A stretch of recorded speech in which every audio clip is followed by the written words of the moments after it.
नमस्कार, मैं हूं आपके साथ इश्तियाक अहमद और आप देख रहे हैं आर्य न्यूज। स्वागत है आपका मध्य प्रदेश और छत्तीसगढ़ के खास बुलेटिन में। रुक करेंगे तमाम खबरों की तरफ। दुर्ग जिले के जंजीरगिरी गांव में रोहिणी गौशाला के शुभारंभ के अवसर पर राज्य के मुख्यमंत्री भूपेश बघेल पहुंचे और सीएम आसन पर विराजित न होकर संतों के सम्मान में नीचे बैठ गए और इस पर मौजूद संतों ने मुख्यमंत्री की प्रशंसा करते हुए कहा कि हमेशा भारत में परंपरा रही है कि हमेशा से धर्मगुरु ऊपर विराजित होते हैं और राजा उनका सम्मान करते हुए नीचे स्थान ग्रहण करते हैं। और मुख्यमंत्री ने इस मौके पर श्री राधे निकुंज आश्रम में किए जाने वाले विभिन्न कार्यों के लिए संस्थान द्वारा किए गए आग्रह पर मुख्यमंत्री ने 50 लाख रुपए की राशि देने की भी घोषणा की और इस दौरान मौजूद संतों ने मुख्यमंत्री के गोधन न्याय योजना की विशेष तौर पर प्रशंसा की और उन्होंने कहा कि गौमाता के संरक्षण के लिए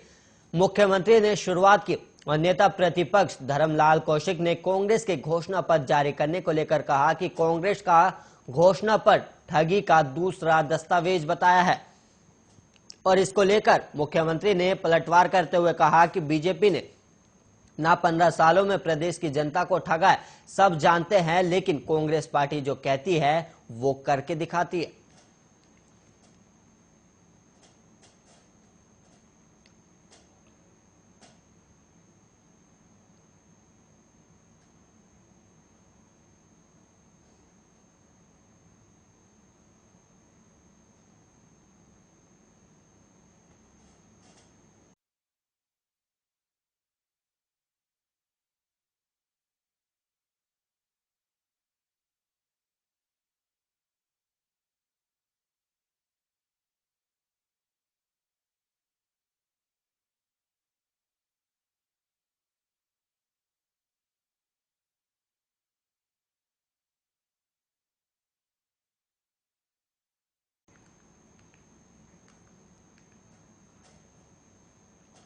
मध्य प्रदेश के मुख्यमंत्री शिवराज सिंह चौहान ने किसानों को लेकर बड़ा बयान दिया और सीएम शिवराज ने सिंचाई के महत्व पर फोकस करते हुए बड़ी बातें भी कही। उन्होंने कहा कि ये बात सही है कि बुंदेलखंड के मेहनती किसानों के खेतों में पर्याप्त पानी आ जाए तो हमारे ये किसान पंजाब, हरियाणा ही नहीं दुनिया के किसी राज्य को भी मात दे देंगे। और वहीं आपको बता दें कि खेतों में पर्याप्त पानी को लेकर मुख्यमंत्री शिवराज सिंह चौहान ने बड़ा बयान दिया और उन्होंने कहा कि इन्हें पानी की व्यवस्था सही दी जाए तो ये किसी भी राज्य के किसानों को मात दे सकते हैं।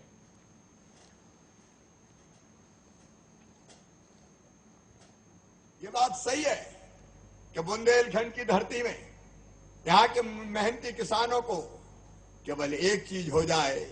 खेतों में ढंग से पानी आ जाए तो मैं पूरे विश्वास के साथ कहता हूं पंजाब हरियाणा नहीं, ये बुंदेलखंडी किसान दुनिया के किसी भी राज्य को मात कर देंगे।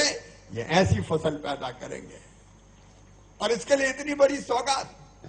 आप कल्पना कीजिए,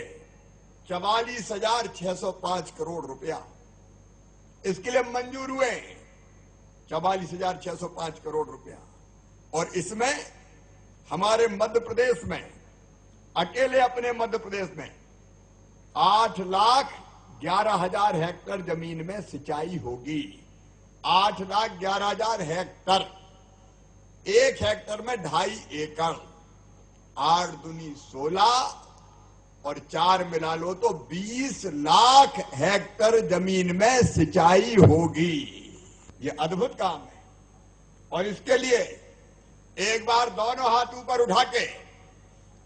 और तालियां बजा के प्रधानमंत्री नरेंद्र मोदी जी का स्वागत कीजिए, नरेंद्र मोदी जी को अभिनंदन कीजिए। मैं कहूंगा धन्यवाद, धन्यवाद, आप कहिए मोदी जी को धन्यवाद। अरे धन्यवाद, धन्यवाद, धन्यवाद, धन्यवाद। विशेष रूप से आज अपने बहनों को कहना चाहता हूं, मेरी महिला सेल्फ हेल्प ग्रुप की ये बहनें, सच में इनमें गजब की क्षमता है। जितनी तेजी से हमारे सेल्फ हेल्प ग्रुप काम कर रहे हैं, अभी मैं देख के आया, मैं आश्चर्यचकित रह गया। हमारी बहनें अलग अलग सामान बना रही है और वो बिक भी रहा है,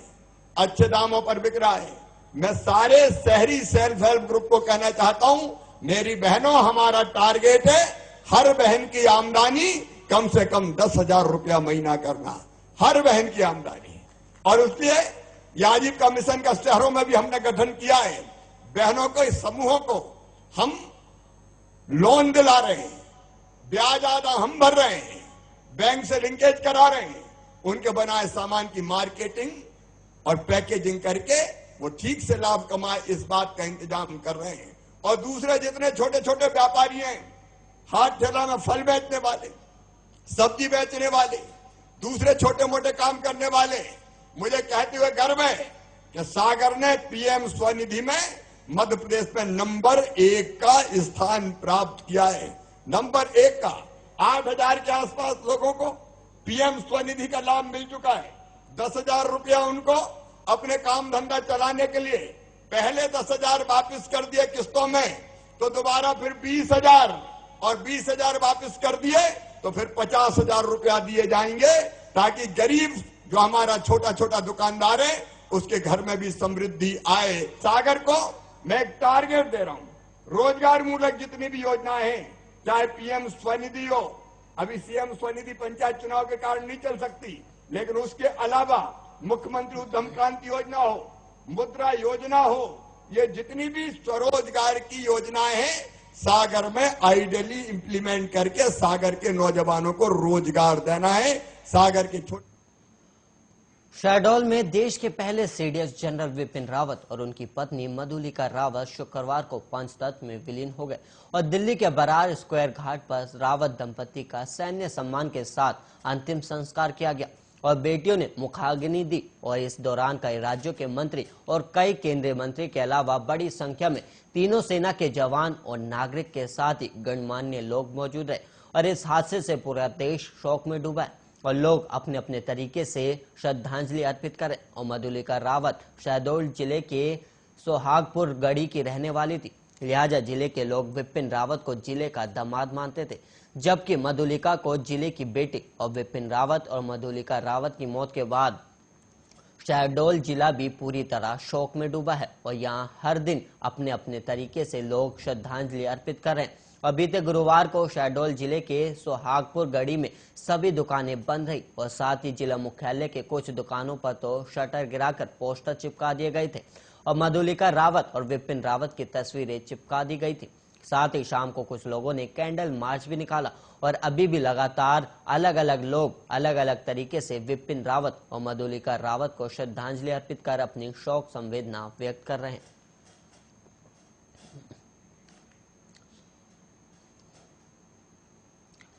मध्य प्रदेश के इंदौर और भोपाल में पुलिस कमिश्नर प्रणाली लागू करने का नोटिफिकेशन गुरुवार को जारी कर दिया गया। गृह मंत्री नरोत्तम मिश्रा ने प्रेस कॉन्फ्रेंस कर बताया कि एडीजी स्तर के अधिकारी इंदौर और भोपाल में पुलिस कमिश्नर बन सकेंगे और गृह मंत्री ने बताया कि भोपाल में 38 और इंदौर के 36 थाने पुलिस कमिश्नर प्रणाली के अंतर्गत आएंगे। और गृह विभाग से मिली जानकारी के मुताबिक पुलिस कमिश्नर प्रणाली लागू होने के बाद भोपाल और इंदौर में 1 पुलिस कमिश्नर, 2 अतिरिक्त पुलिस कमिश्नर, 8 पुलिस उप आयुक्त होंगे और वहीं भोपाल में 10 अतिरिक्त पुलिस उप आयुक्त और 33 सहायक पुलिस आयुक्त होंगे, जबकि इंदौर में 12 अतिरिक्त पुलिस उप आयुक्त और 30 सहायक पुलिस आयुक्त होंगे। और इसके अलावा भोपाल और इंदौर में 1-1 पुलिस अधीक्षक होंगे। और हाल ही में मुख्यमंत्री शिवराज सिंह चौहान ने कहा था कि भोपाल और इंदौर की जनसंख्या तेजी से बढ़ रही है और सीमाओं का भी विस्तार हो रहा है, जिसे देखते हुए कानून व्यवस्था को मजबूत करने के मकसद से ये फैसला लिया गया। और सीएम शिवराज सिंह चौहान ने कहा था कि प्रदेश में कानून और व्यवस्था की स्थिति बेहतर है, पुलिस अच्छा काम भी कर रही, लेकिन शहरी जनसंख्या तेजी से बढ़ रही और भौगोलिक दृष्टि से हुई महानगरों का विस्तार हो रहा है, जनसंख्या भी लगातार बढ़ रही है। इसी के चलते कानून और व्यवस्था के लिए नई चुनौतियां सामने आई है, जिनसे निपटने के लिए कमिश्नर सिस्टम लागू किया जा रहा है। इसमें हमारे यहाँ पर इंदौर के भी और भोपाल के भी जो स्वीकृत पद हैं वो पुलिस आयुक्त, अतिरिक्त पुलिस महानिदेशक या पुलिस महानिदेशक स्तर के 1 व्यक्ति भोपाल में और इंदौर में 1-1 व्यक्ति, अतिरिक्त पुलिस आयुक्त, पुलिस महानिरीक्षक के 2, उप पुलिस महानिरीक्षक के 2 पद, पुलिस उप आयुक्त के, पुलिस अधीक्षक के 8 पद, अतिरिक्त पुलिस आयुक्त अतिरिक्त पुलिस अधीक्षक के 10 पद, सहायक पुलिस आयुक्त उप पुलिस अधीक्षक के स्तर के 33 पद और पुलिस अधीक्षक ग्रामीण 1 पद इसमें, जबकि इंदौर में भी पहला तो वही है, पहला दूसरा तीसरा वही है। चौथा इंदौर में अतिरिक्त पुलिस उपायुक्त अतिरिक्त पुलिस अधीक्षक के 12 पद, यहाँ भोपाल में चौथे में 10 हैं, इसमें 12 हैं और 5वें में पुलिस सहायक आयुक्त के 30 हैं और भोपाल में 33 हैं। बाकी छठवा एक साई है, एक एक पद दोनों। और वहीं होलकर साइंस कॉलेज में फ्रेशर पार्टी में अश्लील डांस लेकर बवाल मच गया और शहर के एक पब में आयोजित पार्टी में छात्र छात्राओं ने अश्लीलता की सारी हदें पार कर डांस करते नजर आ रहे हैं और इस दौरान कई छात्र डांस की शर्तों के मुताबिक छात्रों को गोद में लिए नाचते नजर आए और वीडियो सोशल मीडिया पर वायरल होते ही कॉलेज प्रबंधन ने 8 छात्र छात्राओं को नोटिस जारी किया और वहीं मामले में कार्रवाई के लिए जांच कमेटी गठित भी की गई। दरअसल होलकर साइंस कॉलेज का एक वीडियो सोशल मीडिया पर काफी वायरल हो रहा है, जिसमें कई विद्यार्थी पब में पार्टी करते हुए दिखाई दे रहे और इस संबंध में छात्र नेता ने शिकायत भी की है, जिसके आधार पर कॉलेज प्रबंधन ने 8 विद्यार्थियों को नोटिस जारी किया और वीडियो शुक्रवार का बताया जा रहा है, जो शहर के एक पब का है, जहां छात्र छात्राएं फ्रेशर पार्टी मनाने पहुंचे थे और इस दौरान जो इवेंट तय किए गए थे उसमें छात्रों को गोद में लेकर नाचना था और वहीं एक ही रुमाल पर खड़े होकर डांस के इवेंट भी थे, जो सोशल मीडिया पर वायरल हो रहे। और इधर इस मामले में होलकर साइंस कॉलेज के प्रिंसिपल के मुताबिक छात्रों को पार्टी करने की आजादी तो है, लेकिन पार्टी में अश्लीलता बर्दाश्त नहीं की जाएगी।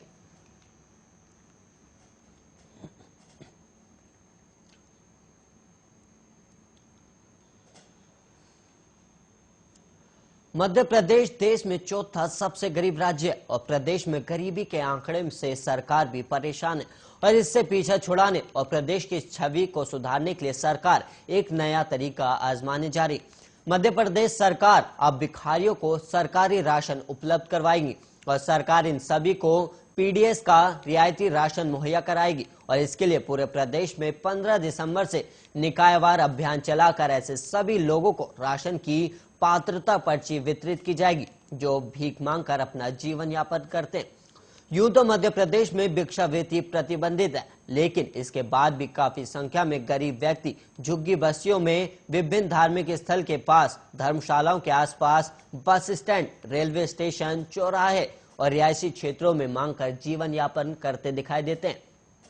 ऐसे लोगों के लिए अब खाद्य विभाग पात्रता पर्ची जारी करेगा और खाद्य सुरक्षा अधिनियम के अंतर्गत पात्रता पर्ची प्राप्त परिवारों के राशन उपलब्ध कराए जाने वाले लोगों की श्रेणी में शामिल किया जाएगा और इसके लिए 15 दिसंबर से सर्वे भी शुरू किया जा रहा है और सरकार द्वारा कराए जा रहे सर्वे में ऐसे सभी स्थानों पर प्रशासन की टीम जाएगी और लोगों से बात करेगी और उनसे पूछा जाएगा कि क्या उन्हें सार्वजनिक वितरण प्रणाली का सस्ता राशन मिल रहा है या नहीं और उनकी पात्रता पर्ची बनी या नहीं। राष्ट्रीय खाद्य सुरक्षा अधिनियम के तहत पात्र परिवार की श्रेणी में वो शामिल हैं या नहीं। प्रदेश में पात्रता पर्ची बनाने के लिए हितग्राही का आधार नंबर और श्रेणियों में पात्रता श्रेणी का प्रमाणीकरण आवश्यक है और शहडोल जिला मुख्यालय पर व्यापारी संघ ने आह्वान किया था कि शुक्रवार को आधे दिन के लिए दुकानें बंद कर जिला मुख्यालय के मुख्य चौक गांधी चौक पर रावत दंपति को श्रद्धांजलि अर्पित की जाएगी और शुक्रवार सुबह से ही दुकानें बंद रही।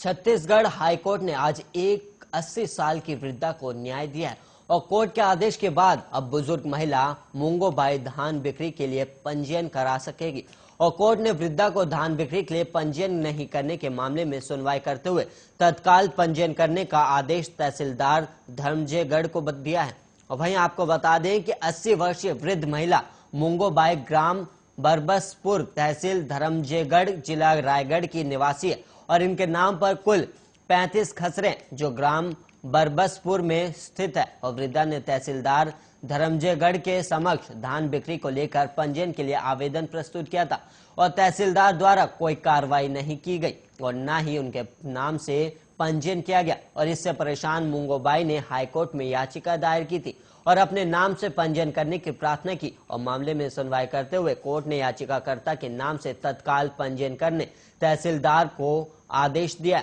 और कोर्ट के आदेश के बाद अब मुंगूबाई अपना धान बेच सकेगी।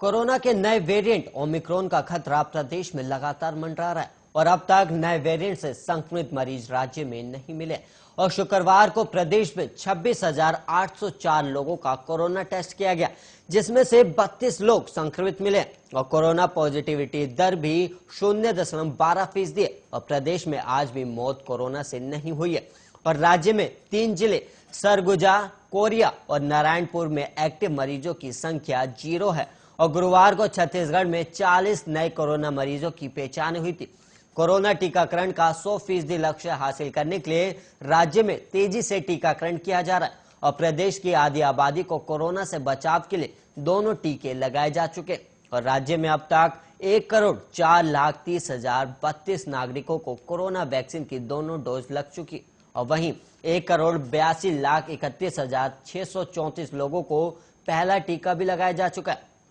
राज्य की 91% आबादी को पहला टीका लग चुका है और पहली और दूसरी दोनों खुराकों को मिलाकर राज्य में अब तक 2,86,61,666 टीके लगाए जा चुके हैं।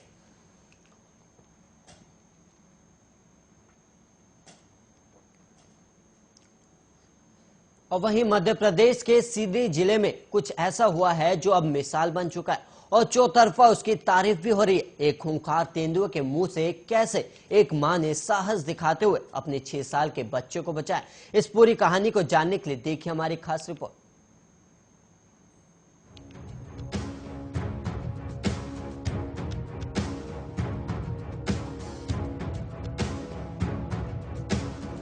मांग लो ये दुआ कि फिर वही जहां मिले, फिर वही गोद मिले, फिर वही मां मिले। आज कुछ ऐसा ही मध्य प्रदेश का एक मासूम 6 साल का बच्चा सोच रहा होगा, क्योंकि उसके साथ हुआ ही कुछ ऐसा है जिसने सिर्फ उस मासूम को ही नहीं बल्कि सूबे में हर किसी को सोचने पर मजबूर कर दिया कि वो मां ही हो सकती है जो बिगड़े हुए हालातों की तस्वीर बदल देती है। वो मां है, अपने बच्चे की तकदीर बदल देती है। आप सोच रहे होंगे कि हम आखिर ये क्या कह रहे हैं और आखिर 6 साल के मासूम के साथ ऐसा क्या हुआ जो मध्य प्रदेश में हमेशा याद किया जाएगा। तो आपको बताते हैं ममता, साहस, पराक्रम और दृढ़ इच्छा शक्ति की एक अनोखी कहानी। दृढ़ इच्छा शक्ति इसलिए क्योंकि इस मां को यकीन था कि अपने मासूम को मौत के मुंह से निकालकर बाहर ले आएगी और हुआ भी कुछ ऐसा।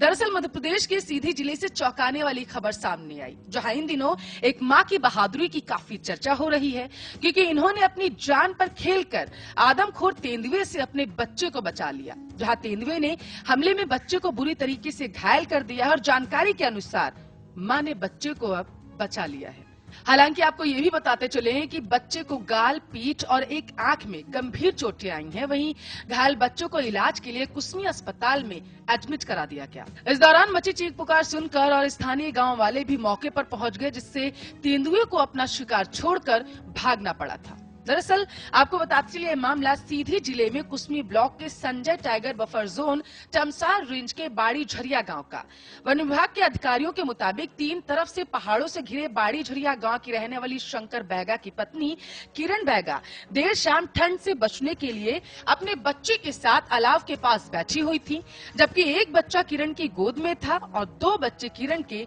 पास बैठे हुए थे। इसी बीच अचानक तेंदुए ने हमला बोल दिया। ऐसे में तेंदुआ एक बच्चे को मुंह में दबाकर भागने लगा। ज्यादा अंधेरा होने के कारण भी किरण तेंदुए के पीछे भागी। इस दौरान लगभग 1 किलोमीटर तक तेंदुए के पीछे जाकर किरण अपने बच्चे को बचाने में सफल हो सकी। किरण ने घटना के संबंध में बताया है कि दूर जाकर तेंदुआ उसके बच्चे को अपने पंजों से दबाकर बैठ गया था। इस मामले में पीड़ित किरण ने बताया है कि उसने अपना साहस करके अपने बच्चों को किसी तरीके से तेंदुए के कब्जे से मुक्त करा लिया था और शोर मचाने लगी। ऐसे में तेंदुए ने उस पर भी कई बार वार किया, लेकिन तब तक स्थानीय गांव के लोग भी मौके पर पहुंच गए थे। भीड़ जुटने पर तेंदुआ जंगल की ओर से भाग गया। वन अधिकारी टाइगर रिजर्व टमसार सीधी असीम भुरिया ने घटना को लेकर बताया कि जानकारी मिलने के बाद विभाग की टीम गांव में पहुंची। घायल बच्चों को इलाज के लिए फौरन कुसमी अस्पताल में भर्ती करा दिया गया। बताते चले कि इस मामले में वन अधिकारी ने बताया है कि तेंदुए के हमले में बच्चे को पीठ, गाल और आंख में काफी गहरे चोटें आई हैं। फिलहाल उसका कुसमी अस्पताल में इलाज चल रहा है और उन्होंने ये भी कहा है कि घायल बच्चे के इलाज का पूरा खर्च वन विभाग की ओर से उठाया जाएगा। इसके साथ ही स्थानीय जिला प्रशासन ने पीड़ित परिवार को सहयोग राशि भी प्रदान की। इस घटना के बाद ग्रामीणों ने इस मामले की जानकारी संजय टाइगर रिजर्व के अमले को दी थी। सूचना मिलते ही वन विभाग की टीम मौके पर पहुंच गई थी और घायल महिला को भी तत्काल अस्पताल में भर्ती करा दिया गया। तेंदुए के हमले में बच्चे की पीठ और एक आंख में गंभीर चोटें आई थी। किरण के शरीर में भी काफी चोटें आई हैं। महिला की बहादुरी को आपको बताते चले अब वन विभाग के अधिकारी और गांव के सभी लोग सलाम कर रहे हैं। आपकी जानकारी के लिए आपको बताते चले कि ये कोई पहला मामला नहीं है सूबे में तेंदुए के हमले का, लेकिन बहादुरी की ये मिसाल जरूर पहली बार हुई है जिले में, जिसे अब हर कोई सलाम कर रहा। Special desk, Arya news. और वहीं इसी के साथ इस बुलेटिन में इतना ही। ऐसे ही देश और दुनिया की तमाम खबरों के लिए आप बने रहिए आर्या न्यूज के साथ।